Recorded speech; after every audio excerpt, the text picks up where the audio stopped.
मौजूदा असम्बली इंतखाबात में नेशनल कॉन्फ्रेंस व कांग्रेस इत्तेहाद में है, अलायंस में है और जम्मू कश्मीर में ये दोनों सियासी जमातें एक दूसरे के साथ मिलकर इलेक्शंस कंटेस्ट कर रही हैं और इसे की ना सिर्फ नेशनल कॉन्फ्रेंस व कांग्रेस अलायंस माना जा रहा है बल्कि एक नाम इसे और दिया जा रहा है, वो राहुल उमर अलायंस भी है।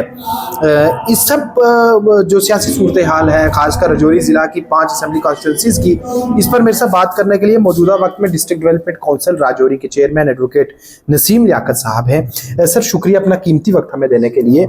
आज कैंपेन का आगाज हुए गालिबन 12-15 दिन हो चुके हैं। पहली मर्तबा मैंने आपको किसी स्टेज पे देखा है, क्या कुछ नाराजगी थी अलायंस पार्टनर से या अपनी पार्टी से कि आप ताखीर के साथ स्टेज पर आए हैं? नहीं, नाराज़गी की कोई बात नहीं है। मैं नेशनल कॉन्फ्रेंस का एक सिपाही के तौर पर काम करता हूं, आप पहले भी जानते हैं, और आज भी उसी किरदार में अपना फ़राइज़ अंजाम दे रहा हूं। ये बात दुरुस्त है कि मीडिया के सामने या किसी पब्लिक मीटिंग में, किसी जलसा में शिरकत नहीं हो पाई अभी तक, कुछ मेरी मसरूफियात भी थी। तो बाकी एक पार्टी का कारकुन होने के नाते मैं पार्टी के लिए जिस हद तक मेरे से हो पा रहा है मैं कोशिश कर रहा हूँ। सर, रजौरी जिला की 5 असेंबली कॉन्स्टिट्यूंसीज हैं, 2 पर कांग्रेस जो है वो इलेक्शन लड़ रही है, 3 पे नेशनल कॉन्फ्रेंस है। ज़मीनी सतह पर आप अलायंस को किस तरह से देखते हैं? क्योंकि इसमें कोई शक नहीं है कि नेशनल कॉन्फ्रेंस और कांग्रेस का राब्ता काफी पुराना चल रहा है। 2014 के इलेक्शंस के बाद से ही गालिबन इकट्ठे चल रहे हैं। 2008 में भी हुकूमत कोalition की थी, लेकिन उतार चढ़ाव रहे हैं बीच में कुछ चीजों को लेकर। इस वक्त अगर अलायंस है, क्या ये कागजी अलायंस है या जमीनी सूरत हाल पर? क्योंकि कैंडिडेट सीट शेयरिंग के हिसाब से तो इकट्ठे उतरे हैं, लेकिन क्या काडर एक दूसरे को सपोर्ट कर रहा है? देखिए, इसमें दरअसल हुआ ये है कि इलेक्शन कमीशन ने बहुत कम वक्त जो है वो नोटिफिकेशन जारी जो की है वो बहुत उसमें कम वक्त दिया है, और इलेक्शन के 3 मराहल जो उन्होंने रखे हैं वो भी बहुत एक के बाद दीगरा जो हो रहे हैं उसमें भी हमें बहुत कम वक्त मिल रहा है कैंडिडेट्स को। और यही हाल पार्टीज़ का भी हुआ। आपने देखा बड़ी मैराथन मीटिंग्स हुई नेशनल कॉन्फ्रेंस और कांग्रेस में, और बहुत देर के बाद जाके फिर अलायंस फाइनलाइज हुआ, कैंडिडेट्स के नाम आए। तो इसमें अगर थोड़ा मज़ीद वक्त मिलता तो हर 2 अतराफ से, नेशनल कॉन्फ्रेंस हो या कांग्रेस हो, वो जिन कैंडिडेट्स को टिकट नहीं दे पाए उनको बिठाते, समझाते। ये मसाइल भी जो नाराज़ हुए कुछ लोग हितापिन पंजाब में भी आप देख रहे हैं, और इस तरह बकिया जो यूनियन टेरिटरी है वहाँ भी हर जगह इस किस्म की मिसाल मिल रही हैं। तो लोग हैं जो लीडर्स जो अपने लोगों के साथ 15-15, 20-20 साल से जुड़े हुए हैं। ये इंतखाबात तो फिर भी 10 साल के बाद हो रहे हैं, तो कई जगह लीडर मजबूर होता है, लोगों का उसके ऊपर प्रेशर होता है, कई जगह कुछ बात बन भी जाती है। तो मेरा ये मानना है कि अगर इलेक्शन कमीशन इसमें एक टाइम देता नोटिफिकेशन के बाद, तो क्योंकि बहुत देर तक अनसर्टिनिटी रही, आप जानते हैं, हर साल ये कहा जाता रहा कि इलेक्शन होंगे मगर नहीं होते रहे, तो all of a sudden election announce कर दिए गए और इस चीज़ पे पार्टीज़ एक्सरसाइज नहीं कर पाई। उसकी वजह से आपको कहीं कहीं गाए बगाए नज़र आ रहा है कि कुछ लोगों ने इंडिपेंडेंट खड़े हुए हैं। मगर फिर भी मेरा ये मानना है कि लोग इस वक्त बड़े काज को देख रहे हैं। जहाँ भी कोई इंडिपेंडेंट कैंडिडेट खड़ा है, वो कितना भी बेहतरीन कैंडिडेट हो, मगर इस चीज़ को जब देखा जाएगा कि अलायंस का कौन सा कैंडिडेट है और अलायंस किस मकसद के लिए खड़ी हुई है, तो वो एक बड़ा काज आज अवाम जो है वो बाशऊर है, समझती है एक बड़े काज के लिए, जिसका विज़न जो अलायंस की तरफ है वो बहरहाल अलायंस की तरफ ज़रूर रजू करेगा, आएगा और अलायंस की सपोर्ट ज़रूर करेगा। मुझे ये उम्मीद है। इन हक़ाइक़ पे मबनी मेरा तज्ज़िया यही है कि अलायंस को हर जगह पे फ़ायदा ज़रूर पहुँचेगा। सर, रजौरी ज़िला की थना मंडी असेंबली कॉन्स्टिट्यूंसी के आप बाशिंदा भी थे, जो दरहाल का इलाका, और आप जो दरहाल कॉन्स्टिट्यूंसी से इलेक्शन कंटेस्ट करते थे, आपके वालिद साहब, आपका अच्छा खासा वोट बैंक वहाँ माना जाता है। हालांकि वो अब हट के इलाका थना मंडी में आ गया। क्या आपकी कैंपेन वहाँ पे भी चल रही है?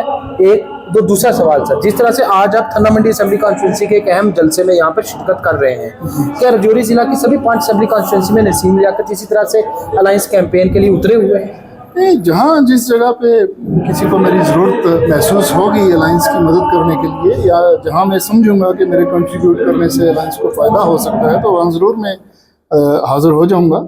बाकी आपका ये रहा कि मैं थाना मंडी कंस्टिट्यूंसी का ही हिस्सा हूँ। डिलिमिटेशन के बाद मैं थाना मंडी कंस्टिट्यूंसी का हिस्सा हूँ। मैं वोटर हूँ थाना मंडी कंस्टिट्यूंसी का। मेरी जो आबाई पंचायत है उसका नाम कोठड़ा है, दरहाल ब्लॉक में पड़ती है।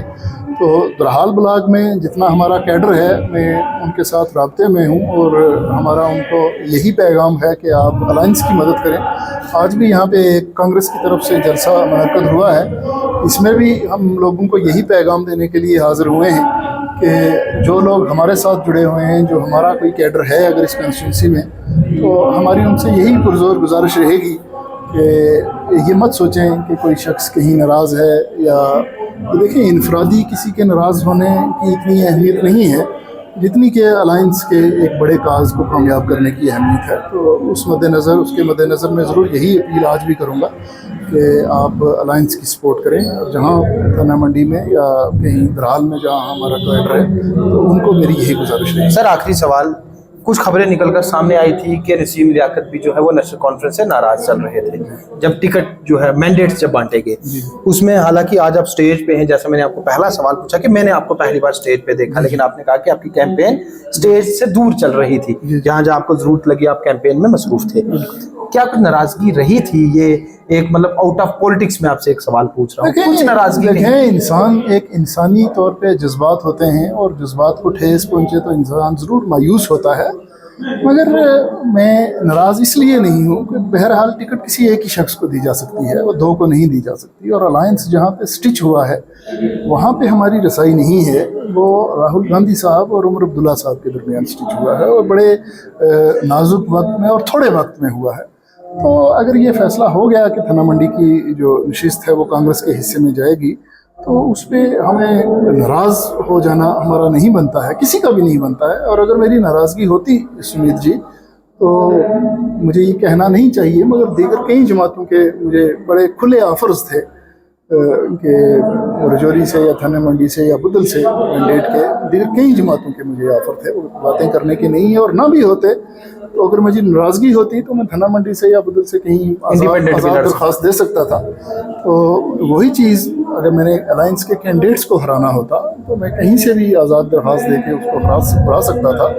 मगर ये है कि मेरी एक आपका ये सवाल कि नाराज़ होना, नाराज़गी मेरी कोई नहीं है, मायूसी अपनी जगह थोड़ी बहुत वो एक इंसानी नाते से मायूसी हो सकती है किसी को, उम्मीद, क्योंकि हमारे साथ भी लोग जुड़े होते हैं और लोगों की बड़ी उम्मीद होती है। और ये जो पिछले 10-15 दिन गुजरे हैं बड़े कठिन और बड़े मुश्किल दिन गुजरे हैं, कैडर को समझाना और कन्विंस करना इस चीज़ पे कि ये कोई इतना बड़ा कोई सानहा नहीं गुजर गया है।